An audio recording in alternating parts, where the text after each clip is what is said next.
miagosho. Bwana Yesu asifiwe.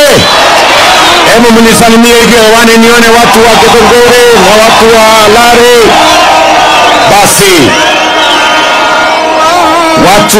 watu wa Kiambu, kwanza mimi nimefika hapa leo kwa sababu ya mambo ya maendeleo ya Kiambu County, na mimi nataka tukubaliane na nyinyi. Hiyo loudspeaker haifanyi wewe, kuna mtu hapo ni mtu bure kabisa, ndio? Mimi nimefika hapa leo kwa sababu ya mambo ya maendeleo ya Kiambu, na mimi nataka tukubaliane jameni, watu wa Kiambu, si namna hiyo?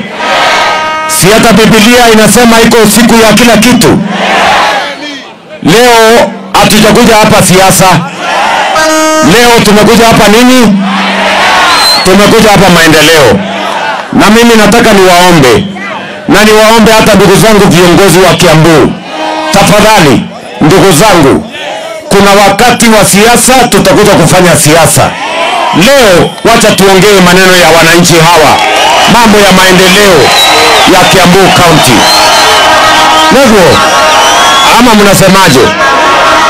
Siku na siku ya kila kitu. Leo mimi nimekuja hapa kwa sababu tulikubaliana na nyinyi mambo matatu ya muhimu. Ya kwanza, tulikubaliana tujenge mambo ya barabara Kiambu County. Si ni kweli? Na hapa tuko na barabara nyingi ambazo zinaendelea. Na nimekuja hapa na PS wangu wa mambo ya barabara Bwana Mbogwa. Na nataka tukubaliane, wiki hii tumetoa pesa shilingi bilioni 3.6 ya Kiambu County. Sikizeni watu wa Kiambu, sawa sawa. Pale nyuma tulikuwa na matatizo ya uchumi, tumetengeneza mambo ya uchumi, tumerekebisha mambo ya uchumi. Ile dola ilikuwa 165, sasa imeteremka chini, iko 128, 129. Ile inflation ilikuwa 9.6, sasa imekuja 3.5. Sasa uchumi ya Kenya iko imara, na kwa sababu uchumi ya Kenya sasa iko imara, sasa tumetafuta pesa na tumepata pesa ya kuendesha barabara zetu, kwa sababu barabara ni ya muhimu. Ni muhimu kwa mambo ya kilimo, tunatumia kusafirisha mazao yetu. Ni muhimu kwa sababu ya biashara, tunatumia kuendesha biashara yetu. Ni kweli ama si kweli?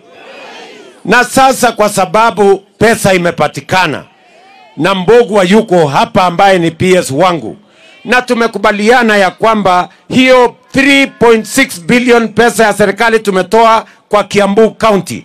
Ile barabara zote zilikuwa zimekwama, sasa tuzikwamue na tuzijenge, tuikamilishe. Nasikizeni watu wa Kiambu, nasikizeni watu wa Kiambu. Mbali na 3.6 billion tunatoa this week, vile vile tuko na bilioni ingine 6 ambayo tunataka kutumia for the next 8 months. Hizi barabara zetu zote ambazo tulianzisha hapa ya Mau Mau roads, zile za ZDB, zile barabara zingine tumekubaliana na viongozi wenu, kwa sababu tukimaliza hizo barabara ahadi yetu kwenu itakuwa imetimia. Tumekubaliana jameni? Simuliniambia mnataka barabara zijengwe? Simuliniambia nitafute pesa ya kujenga barabara? Kama pesa ya kujenga barabara imepatikana, iko ugomvi tena? Si tuendelee na kujenga barabara? Jambo la pili, mliniambia vile vile bado tuko na nyumba chache ambayo haijafikiwa na stima. Tumekubaliana? Sasa tuko na pesa ya stima, na mimi nimekuja hapa na PS wangu wa stima anaitwa Alex Wachira, yuko hapa. Huyu Alex Wachira, hiyo milioni 500 tumetoa ya Kiambu, sambaza kwa manyumba ya hawa watu. Kama kuna mtu ambaye hana stima, tuweke stima kwa manyumba yao. Neguo. Jambo la tatu, tulikubaliana Kiambu hii ni kaunti ya biashara na kilimo. Ni kweli ama si kweli? Na mkaniambia ya kwamba tujenge masoko. Sasa hapa Kiambu tuko na soko 18 zinajengwa Kiambu County, na tunataka kukubaliana na nyinyi. Hizo soko zote ni kwa sababu soko inatusaidia kwa mambo ya kilimo. Mkulima akiwa shambani anataka mazao yake mahali ya kuuza pale sokoni, na pia wale wanafanya biashara sokoni, kina mama mboga na wale wengine pia wanataka mahali pazuri wanafanya biashara yao, mahali kuna maji, kuna usafi, kuna stima, kuna storage, kuna mambo yale cold room. Ndio tuhakikisha kwamba mazao yetu ambayo inatoka shambani inafika sokoni, haiharibiki. Tuhakikisha kwamba wafanya biashara wanaweka pesa kwa mfuko, na nyinyi kama wananchi wakulima pia mnapata haki yenu kupitia kwa kilimo. Watu wa Kiambu tumeelewana? Mnasema tuendelee na hiyo soko tujenge? Hizo zote 18 tujenge? Tujenge hizo masoko? Si tulikubaliana mama mboga atafanya mahali biashara, mahali kuna usafi jameni? Si tuendelee na hiyo kazi? Jambo la tatu, tulikubaliana pia na nyinyi ya kwamba wakati tunapanga maendeleo ya Kenya, maendeleo ya Kenya haiwezi kukamilika kama hatujapanga kilimo sawa sawa. Tukakubaliana tuweke guaranteed minimum return kwa mambo ya maziwa. Tukasema maziwa isilipwe chini ya shilingi 50. Bado kuna kampuni zingine wanalipa sijui 48, sijui 49. Lakini tumesema ya kwamba mkulima apatiwe 50 shillings. Na nimetoa amri kwa KCC ya kwamba KCC iongoze, kwa sababu tuko na uwezo wa serikali kwa KCC. Kwa sababu mkulima asipopata bei ya sawasawa kwa maziwa yake, hiyo mambo yote ya kilimo ya ufugaji inakuwa ni kazi bure. Na sababu hiyo ndio tumesema jana, huyu waziri Mutahi Kagwe, waziri wa mambo ya kilimo, na alikuwa na mimi, tumekubaliana ya kwamba ili mkulima apate mapato zaidi, hasa mfugaji wa mambo ya maziwa, sasa tumeondoa ushuru kwa ile yellow maize na zile bidhaa zote ambazo zinatumika kutengeneza chakula ya ng'ombe. Tumekubaliana na mifugo. Ile yellow maize inatumika kwa mambo ya kuzalisha chakula ya mifugo. Tuondoe ushuru, tuweke mtaratibu ya sawasawa, ndio mkulima aweze kupata faida zaidi akiendesha mambo yake ya ufugaji. Jambo la tatu, tulikubaliana vile vile na nyinyi ya kwamba kilimo ya kahawa imetekwa nyara na watu wachache, matapeli na wakora. Na ndio walikuwa wametuangaisha na kilimo ya mambo ya kahawa. Na mkaniambia ninyoroshe hiyo mahali. Hiyo wakora wote, mtu mmoja ati alikuwa na leseni, yeye ni mkulima, yeye hako na leseni ya Mila, yeye hako na leseni ya broker, yeye hako na leseni ya Nairobi Coffee Exchange. Mtu mmoja ndiye ananyanyasa wale watu wengine wote. Hiyo sehemu yote mimi nilihamisha coffee reforms. Nikaenda nikasema ikuje kwa ofisi ya rais, kwa sababu wale walikuwa na uwezo mkubwa sana, matapeli, wakora na watu ambao wako na kiburi na watu ambao wako na uwezo mkubwa. Wakasema hiyo iletwe kwa ofisi yangu ndio nipambane na wao. Leo mimi nataka niwatangazie watu wa Kiambu, ile bei ya kahawa ilikuwa shilingi 50, shilingi 60, shilingi 70.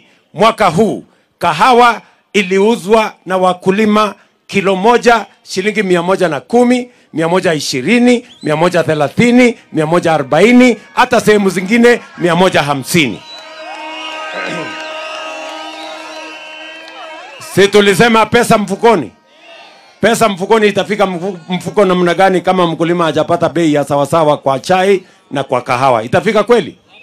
Ndio tukasema tunyoroshe hiyo maneno, na mimi nimefurahi ya kwamba leo mambo ya kahawa tumenyorosha sawasawa, bei imeamuka. Na mimi nataka niwaambie tumetoa pesa ya serikali milioni 500 ingine kununua miche ya kahawa, ndio tuongeze wale watu wanataka kuongeza kahawa, tuwapatie seedlings, ndio kahawa ituletee pesa na ituletee pesa ya kigeni, madola na mali ingine. Sisi tunauza kahawa yetu.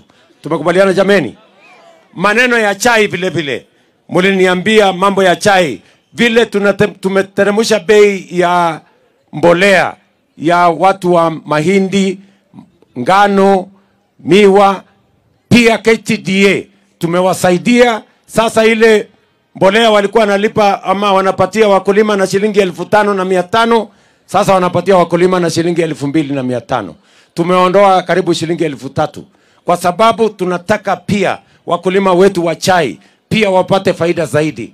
Na maajabu, Mungu ametujalia, tumepata mvua, mbolea mmepata, mapato yetu ya chai imeongezeka ya kitaifa kutoka 170 billion mwaka hiyo ingine, mwaka huu imefika 215 billion. Wakulima wameongeza almost 40 billion shillings, wakulima wa chai yetu. Na hiyo ndio mpango sisi tunataka, kwa sababu njia ya kuondoa umaskini Kenya hii ni kuhakikisha kwamba kilimo inalipa pesa kwa wakulima wetu. Watu wa Kiambu tumekubaliana? Mnasema tuendelee na hiyo kazi? Muliniambia vile vile niende ninyoroshe mambo ya elimu, si ndio?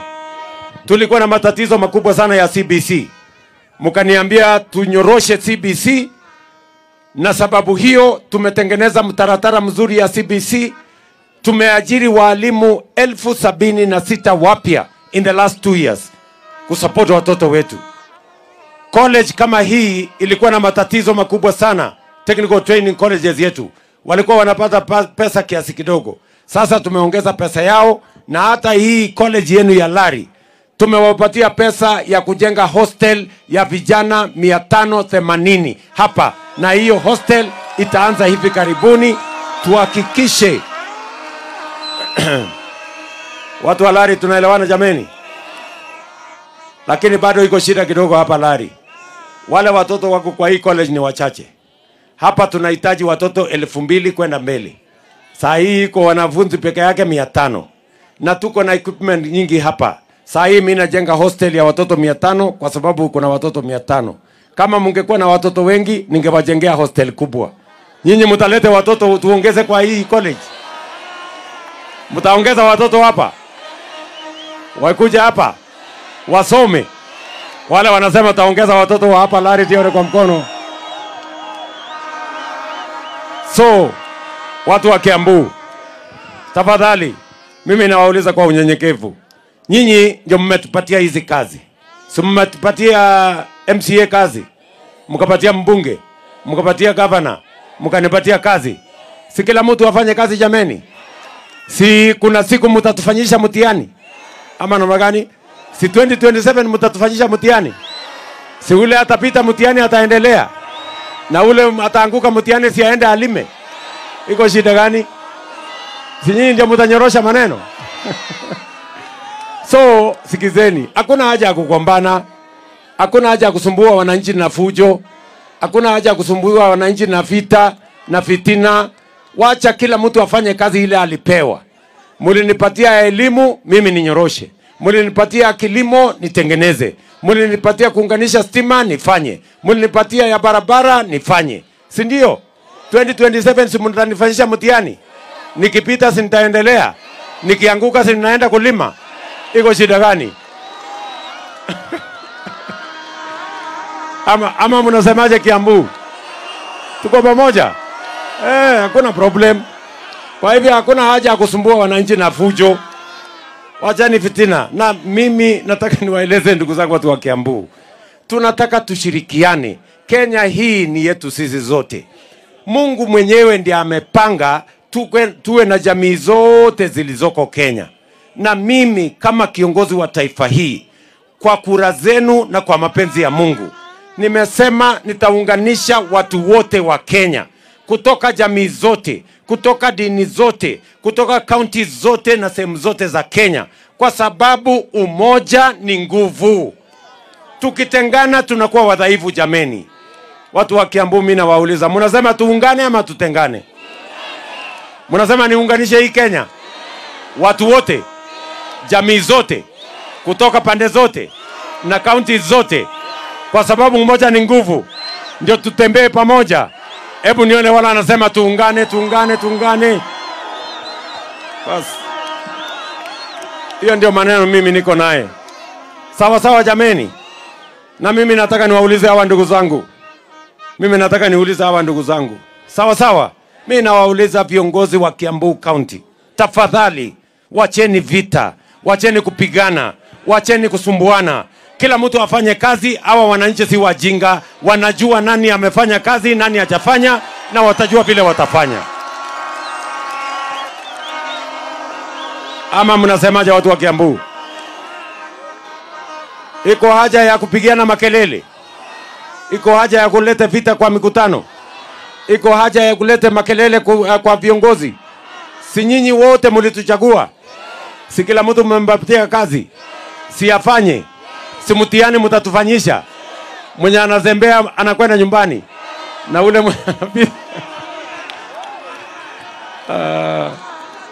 ama namna gani Kiambu? Tuko pamoja? Tuunganishe wananchi, tuweke kazi pamoja, tushirikiane, tujenge makanisa, tujenge barabara, weke stima, tusomeshe watoto. Hiyo ndio kazi ya muhimu Kenya hii jameni. Watu wa Kiambu, tafadhali mimi nawauliza. Neguo kana tiguo? Tumeelewana? Kwa hivyo tutembee pamoja. Mnasema tuungane, tuache fujo, tuache fitina, tuache kusumbuana. Bas, yule mtu wako na masikio amesikia. Ama namna gani jameni Kiambu? Hapo kabisa.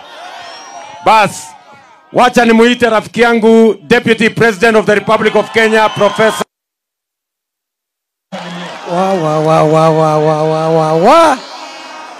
Larry oi! Larry oi! Kiambu oi! Andũ aitũ mũrĩaga rĩngĩ? Nĩ mũkenete? Mũrĩ o kuo? Kwana atĩa? Nĩ mũkenete nĩ ũndũ wa gũcera kwa mũnene wa bũrũri gũkũ gwitũ? Njoniai na guoko marĩa maranyita ũgeni Rais William Ruto gũkũ.